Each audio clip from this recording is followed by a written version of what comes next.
Pero lo que está de fondo tiene que ver con una agenda mucho más grande y mucho más amplia. Es decir, ¿por qué las mujeres se movilizaron? Porque tienen una agenda que vienen trabajando años frente al gobierno. ¿Por qué los indígenas se movilizaron? Se movilizaron porque su agenda está restringida por el gobierno. ¿Por qué los trabajadores se movilizan? Es porque vienen desde, no desde hace 2 años, sino que vienen incluso con el gobierno de Rafael Correa sufriendo un embate y una reforma, digamos, que es antilaboral. Estamos en La Habana, Cuba, donde la reunión del comité directivo nos permite estar hablando con algunos de los miembros, en este caso con Stalin Herrera de Ecuador, del Instituto de Estudios Ecuatorianos, donde vamos a tratar de profundizar. Primero, muchísimas gracias por poder charlar unos minutos contigo y tratar de entender un poco qué pasó en el contexto ecuatoriano de los últimos días con respecto a la situación. Digo, ¿cómo se llegó a esa situación? ¿En qué posición quedaron los movimientos sociales después de las magníficas protestas, no solamente en cantidad, sino lo que implicó en demostración de poder? Digo, ¿en qué momento se encuentra Ecuador? Bueno, yo creo que en el Ecuador, en este momento, digamos, a partir del último levantamiento, porque en la memoria de la gente, sobre todo en el movimiento indígena, apareció como el segundo levantamiento indígena. La situación de los movimientos es optimista, ¿no? Es decir, es un momento interesante, es un momento potente, sobre todo porque llevamos 10, 12 años, ¿no?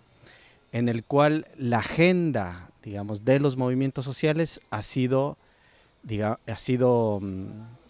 postergada, ¿no? Y la capacidad de acción política ha sido interpretada incluso como, digamos, como un momento de crisis, como un fin de ciclo, etcétera. El último levantamiento nos mostró que hay que repensar lo que está pasando en el Ecuador. El, digamos, el movimiento indígena volvió a ocupar una cabeza de dirección del movimiento popular, ¿no? Pero detrás del movimiento hay múltiples organizaciones, múltiples movimientos sociales, el movimiento de mujeres que hicieron un trabajo enorme y precioso, el movimiento de trabajadores, los estudiantes que sacaron, digamos que fueron los primeros en salir a las calles, y una sociedad civil que se movilizó, digamos, durante 11 días. ¿Qué nos está mostrando eso? Que detrás del movimiento indígena, detrás de la acción de los últimos 11 días, hay una serie de demandas y hay una capacidad de movilización y de acción que va más allá del movimiento indígena, ¿no? Vamos, para que tengan una idea, en el Ecuador tuvimos las 24 provincias se movilizaron con acciones más pequeñas, indistintamente. Se tomaron 8 gobernaciones, ¿sí? Y además, cosa que yo no tengo un registro histórico similar, las organizaciones indígenas se plantean marchar hacia Guayaquil. Y Guayaquil es el bastión de la oligarquía. Además, en Guayaquil se producen una serie de movilizaciones y varias ciudades en la costa se solidarizan con Quito.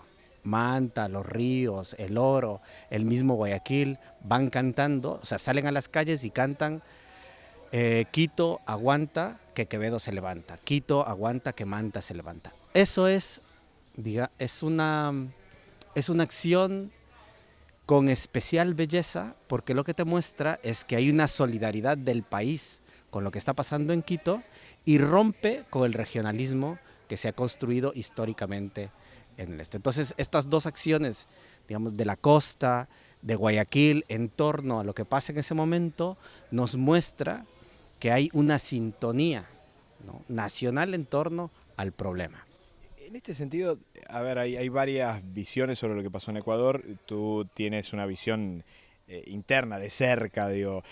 Pero para tratar de entender, porque algunas de las cuestiones que se planteaban es si el movimiento este de lucha, que evidentemente fue muy contundente, que aparte inclusive se transformó un poco en referencia en la región, en lo que pasaba, sí no debía continuar con la misma contundencia más allá de la bajada del paquetazo, del llamado paquetazo, digamos. Si es un movimiento de lucha que solo quedaba instalado en una serie de medidas económicas incómodas, que claramente afectaban la posibilidad de los ecuatorianos, bueno, o si realmente había posibilidad de que continúe como un movimiento en constante desarrollo. Por ahí es que nunca nos enteramos que ya existía ese desarrollo de lucha y ahora simplemente se le dio difusión masiva y de manera internacional. Digo, pero ¿quedó restringido a una protesta contra el paquetazo o se trata de una situación más amplia?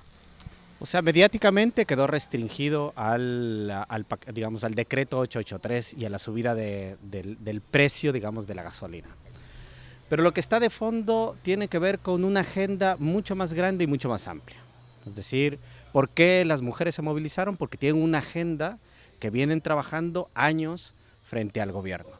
¿Por qué los indígenas se movilizaron? Se movilizaron porque su agenda está restringida por el gobierno. ¿Por qué los trabajadores se movilizan? Es porque vienen desde, no desde hace 2 años, sino que vienen incluso con el gobierno de Rafael Correa sufriendo un embate y una reforma, digamos, que es antilaboral, ¿no? Entonces, estas agendas vienen trabajando, vienen debatiéndose, vienen discutiéndose, la gente las viene poniendo en el escenario y sin embargo, tanto el gobierno de Rafael Correa como este gobierno no han tenido la capacidad de discutirlas y resolverlas. En ese sentido, ¿hay alguna referencia de líder más nacional? Digo, porque daba la sensación que en este tema Lenín Moreno era como el único que podía desarticular, terminar de cerrar este paquete bomba que había armado y que no se terminaba de desarticular. Digo, pero no daba la sensación que hubiese otro líder nacional, o por lo menos no estaba en un rostro, por eso los movimientos sociales. O sea, no hay un líder nacional que pueda contener la acción, ¿no? Creo que uno de los límites, digamos, del último proceso no tiene que ver con la fortaleza del movimiento indígena o con la debilidad de su dirección ideológica y política. Hay debilidades de dirección ideológica y política, pero el problema tiene que ver con el resto de organizaciones, el resto de movilizaciones. Uno pregunta, ¿qué pasa con el movimiento de trabajadores? ¿Qué pasa con el movimiento ecologista? ¿Qué pasa con el movimiento de mujeres? ¿Qué pasa con la agenda de los jóvenes? ¿Qué pasa con la agenda de los estudiantes? Digamos, y además como la movilización fue un ejercicio casi insurreccional, ¿no? El único que podía poner cabeza de grupo es la fortaleza del movimiento indígena, ¿no? Porque tiene un tejido comunitario, porque tiene un tejido organizativo que te permite hacer una carrera de relevos y parar toda la Sierra Central y además la Amazonía. El resto de organizaciones no pueden hacer eso. El resto de organizaciones fueron sumando con mucha inteligencia y con mucha generosidad, digamos, al no poner banderas propias, ¿no? Y sumando las acciones para sostener esto.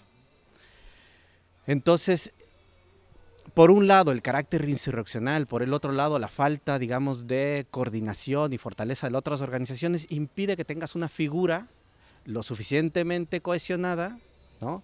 Con la suficiente capital moral para entrar a negociación por el resto, ¿sí?